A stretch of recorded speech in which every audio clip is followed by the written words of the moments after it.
there, my kooky lore lovers, and welcome back to Loreplay, the podcast where we lovingly peel back the glittery Lisa Frank sticker that says childhood nostalgia, only to find, generational trauma underneath.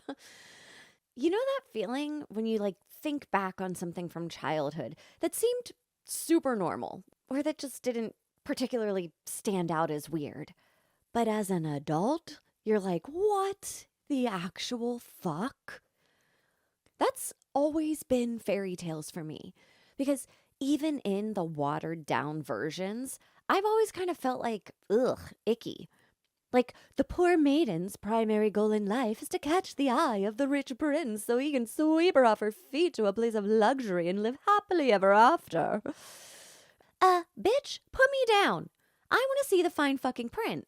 Because if you think I'm going to bow down to you or I owe you something because you think you saved me, I'll just save myself. Thank you very much. The thing nobody really talks about is the origins of these stories are dark. I mean, sure, these days they're sweet little stories for toddlers, but be absolutely sure when I tell you that was a rebrand. Because they started as nightmare fuel. And yeah, spoiler alert, fairy tales were not created to soothe children and lull them to sleep.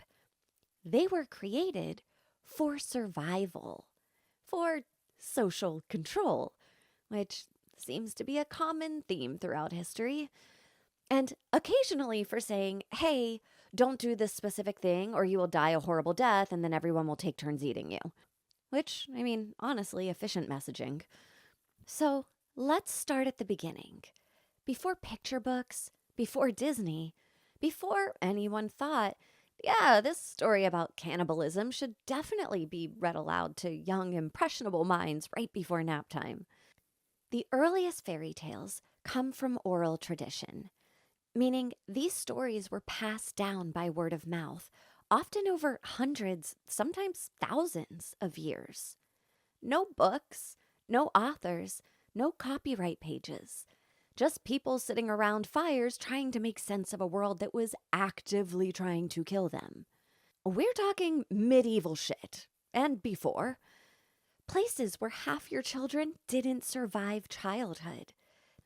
These stories weren't written for kids per se. They were told in mixed company. Adults, teens, elders, usually at night when everyone was just exhausted and slightly traumatized from merely existing. And the point wasn't entertainment. The point was instruction through fear. This aligns with what psychologists call symbolic displacement, turning abstract, overwhelming fears like death, hunger, abandonment, and violence into concrete villains and threats that the brain can actually process. It's much easier for a child to fear a witch than to understand famine, disease, or the very real possibility that their parents might die young. Folklorists point out that fairy tales functioned as survival manuals in story form. These weren't gentle suggestions, they were warnings. In pre-modern societies, curiosity, disobedience, or naivete didn't lead to learning experiences. They led to actual dying dead death. Fairy tales weren't subtle because subtlety is a luxury of safety. And that is when Jacob and Wilhelm Grimm step in. Sound familiar? Well, they should, because they are famously known as the Brothers Grimm. And let's be clear, the Brothers Grimm were not writing children's stories. They were linguistic archaeologists digging through oral tradition to preserve German cultural identity. Say that in one breath. They interviewed villagers, many of them women, and wrote down the stories as they were told, ugly parts included. When Children's and Household Tales was first published in 1812, it was unhinged. Because some of these stories are so gruesome and grotesque, grown adults were like, whoa, maybe see a therapist. These weren't fantasy worlds. They were reflections of a world where hunger, childbirth, and death were constant threats. And fairy tales existed to prepare you for that reality, not to protect you from it. But then something happened. People noticed children were listening, and suddenly the Grimms started editing. Over future editions, they softened the stories. Sexual violence was erased or implied. Biological mothers were rewritten as stepmothers, because apparently murdering your own kids was too real. Christianity was layered in. Morals were clarified. Blood was reduced. Still there, but less splashy. So by the time fairy tales reached the modern world, they had already been filtered multiple times. Stories meant to teach people how to endure cruelty, injustice, and fear.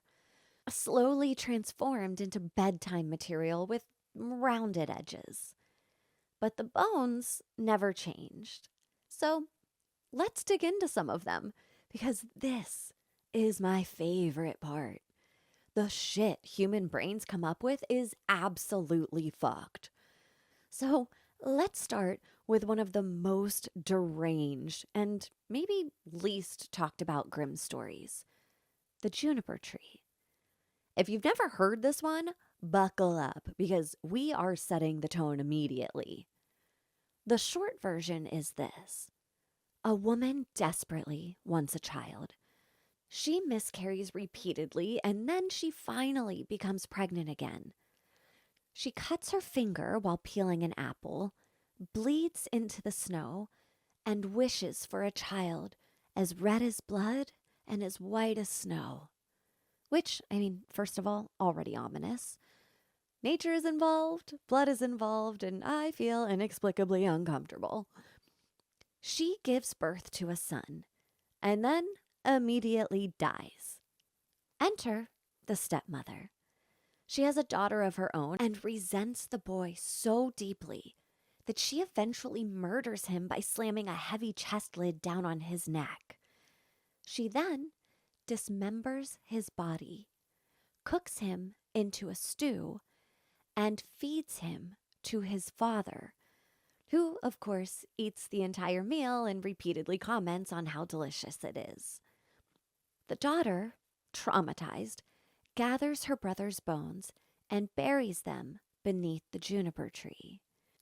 The boy comes back as a bird, sings about his own murder, and drops a millstone on the stepmother's head, crushing her to death. What in the Alfred Hitchcock movie is going on here? He then turns back into a boy. The family is reunited. They live happily ever after, I suppose, and roll credits. The story isn't about shock value, although it delivers it in spades. It's about betrayal inside the family, cannibalism as unknowing complicity, and the idea that injustice will be corrected even if nature itself has to intervene. There's no therapy. There's no forgiveness arc. There is just gruesome punishment. Brutal, unavoidable punishment. And that's the psychological contract of early fairy tales. Now let's talk about one that everyone thinks they know. A Little Red Riding Hood in the earliest versions is not subtle. Red isn't naive. She's curious. She talks to the wolf. She listens to him. She strays from the path. And she dies. No woodsman, no rescue, no lesson learned afterward. The lesson is the ending. The story is about a sexual predator. Period. The red hood symbolizes puberty. The forest represents transition. The wolf is not a metaphorical monster. He's a man who knows how to talk. And the takeaway isn't be brave or trust your instincts. It's allow your curiosity to lead you astray and you will die. And then we have Snow White. The queen doesn't want Snow White dead because she's evil. She wants her dead because she's younger, prettier, more desirable. This is not about magic. It's about replacement anxiety, aging, becoming obsolete. And this is the shit that we've been spoon-fed for so long. That youth and beauty are something to behold that you can age out of. That doing the thing that every human being on the planet does, which is get older, is somehow frowned upon. Now, I'll tell you this much. My tits might have been perkier in my 20s, but my attitude was shit. So, personally, I'm kind of digging this whole wisdom with age thing, even if that means my ass has dropped a couple of inches. The huntsman is ordered to kill Snow White and bring back her lungs and liver as proof, because the queen wants to eat them. Yeah, cannibalism, again, because fairy tales love a theme. Snow White survives not because she's clever, but because men intervene. First the huntsman, then the dwarves. She repeatedly trusts the queen in disguise and repeatedly almost dies. Lace strangulation, poisoned comb, apple, and true love shockingly didn't save her life. In the original, a man, again, drops her coffin, dislodging the apple in her throat. And when the queen is finally punished, she isn't imprisoned, she isn't exiled. She's forced to dance in red-hot iron shoes until she dies. Because fairy tales don't believe in rehabilitation. They believe in cosmic consequences. Now, if the first layer of fairy tales is survival, the second layer is taboo. Because this is where things stop being metaphor adjacent and start being really uncomfortable. Because fairy tales are crawling with incest anxiety, reproductive terror, and punishment kink masquerading as morality. Sleeping Beauty. Before it was sanitized into true love's kiss and a tasteful nap, this story was not that. Although the sanitized version is also problematic in today's world. Kissing a woman who is sleeping and cannot give consent is fucking disgusting. In one of the earliest versions, Sleeping Beauty doesn't wake up. Ugh, I hate to say this. A king finds her unconscious body, rapes her, and leaves. She gives birth to twins while still asleep, and one of the babies sucks the splinter from her finger that contained the poison, waking her up. That's the awakening. There's no romance. There's, just violation, pregnancy, and inheritance anxiety. The king later returns, decides he's in love, and the real villain becomes his wife, who attempts to murder the children and feed them to him. Again with the cannibalism. Again with maternal rage. Again with punishment. This isn't about love breaking a spell. It's about women's bodies being treated as passive vessels and the chaos that follows when lineage gets complicated. And fairy tales, as well as history, were obsessed with lineage. Which brings us to Beauty and the Beast, because this one gets marketed as learning to love beyond appearances. But the original subtext is much more transactional. Beauty isn't brave. She's obedient. She sacrifices herself to save her father, lives in captivity, and slowly accepts her situation. And Beauty's reward for compliance? The Beast becomes acceptable. Not because he changes fundamentally, but because she learns to tolerate him. And that is not romance. That is social conditioning. Now let's hit one that makes readers squirm the hardest. Allerleirauh. It translates from German to all kinds of furs. This is kind of like Cinderella's deranged cousin. Which, shit, I haven't even talked about Cinderella yet. Damn it. Okay, she's next. But in this one, a king's wife dies. And before dying, she makes him promise to only remarry someone as beautiful as she was. Spoiler, and probably also trigger warning, the only person who fits that description is their daughter. So the king decides to marry his own daughter. Man, these kings and their lack of consent and sexual abuse of children. And the story treats this not as shocking, but as tragic inevitability. The daughter escapes by disguising herself in a cloak made of animal skins, working as a scullery maid, and eventually marrying another king, who, by the way, only finds her beautiful when she's clean and dressed properly. The incest threat is never fully condemned. It's simply escaped, which is so typical history. Fairy tales weren't pretending incest didn't exist. They were acknowledging it and offering fantasy exits for people who had no real ones. Like, that's dark. And we're telling kids this? That is crazy. Now, as promised, Cinderella.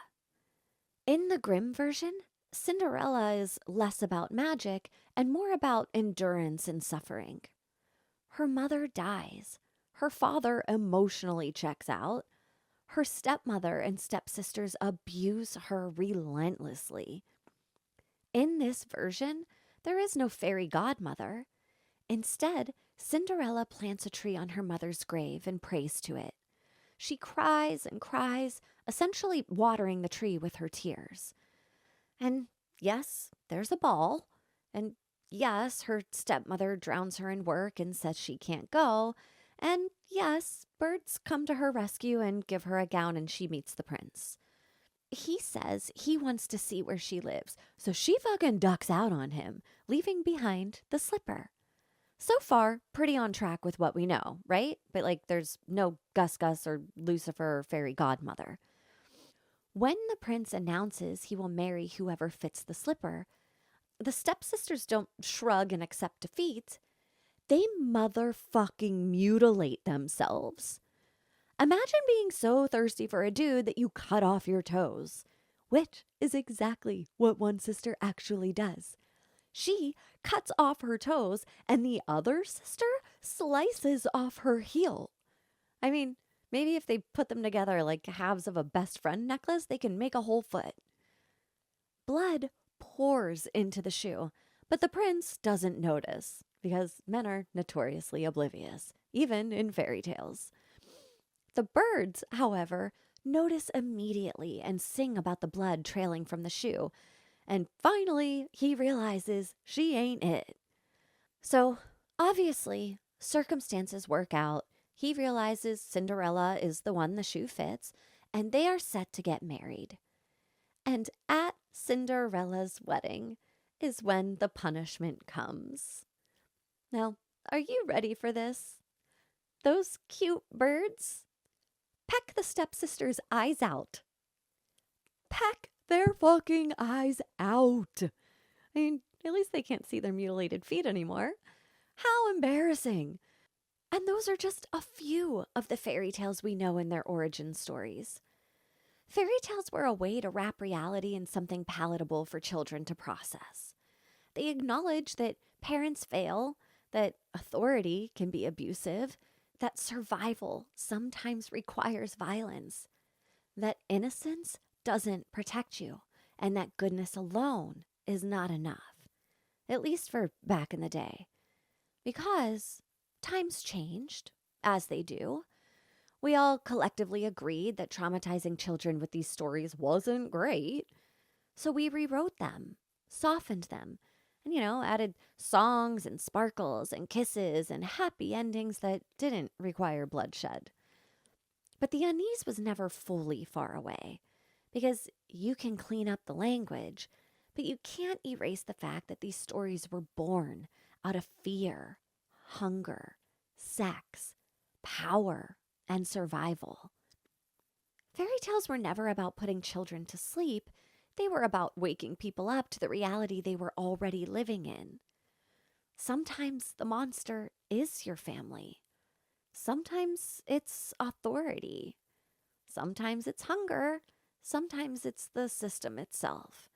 And sometimes you survive anyway. Not because you were chosen, not because you were pure, but because you adapted, endured, and learned when to grow teeth. Because as long as the world remains unpredictable, unfair, and occasionally horrifying, we have to figure out the best way to prepare our kids to live in it. And how fucked is that? If my spirit team is listening, I want my next life to be in a place where I can just excitedly have kids without having to warn them with cute stories about potentially getting diddled by a person with authority. Ugh, I hate it here. Anyways, that is this week's episode. If you liked it, do me a favor and share with a friend, preferably one that is over 18 because I'm doing my best not to add to kid trauma. Or maybe throw a rate and review my way on Apple or Spotify. And until next time, remember, if the shoe doesn't fit, instead of chopping off your toes to force it, maybe just realize that happy ending wasn't meant for you. But that doesn't mean you don't get your happy ending.